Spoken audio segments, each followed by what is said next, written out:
الو معاكم مريم نبيل. حياتنا عامله زي البازل، بنحتاج نكملها عشان نشوف الصوره اوضح، وده اللي احنا هنعمله النهارده. تجربه بتيجي فجاه ومن غير اي مقدمات، دي اصعب حاجه فيها. بس الحقيقه انه احنا لازم نحاول ان احنا نكون نستاهل التجربه دي. تجارب كتير ومختلفه، زي مثلا ان حد سافر في بلد تانية غير بلده غصب عنه، او ان احنا فقدنا حد بنحبه، او ان احنا سيبنا شغلنا، او في قصه حب باظت. صعوبتها في انها بتيجي فجاه وما بنكونش مرتبين ليها. هو ده بالظبط اللي احنا هنرتبه في بازل النهارده. التجربه هي اللي هتخليك تتعامل مع كل حاجه بشكل مختلف، هتشوف غير ما كنت بتشوف. بس الحقيقه ان انت لازم تكون مستعد ان انت تكسب ناس وتخسر ناس، لان انت كمان معاملتك مع الناس هتتغير ومع نفسك هتتغير، كل حاجه هتتغير بشكل جذري.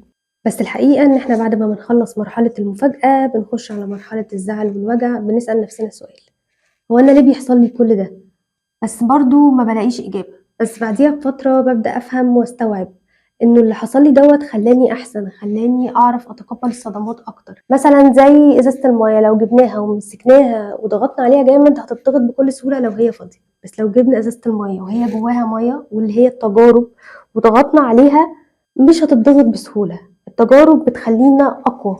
بعد وقت علاقتك بنفسك هتتغير، هتقدرها اكتر، علاقتك بصحابك هتتغير، هتكون اقرب. في وقت من الاوقات، بعد وقت من التجربة، هتقول ياه هو انا عديت بكل ده. هتشوف نفسك اقوى بكتير بعدها.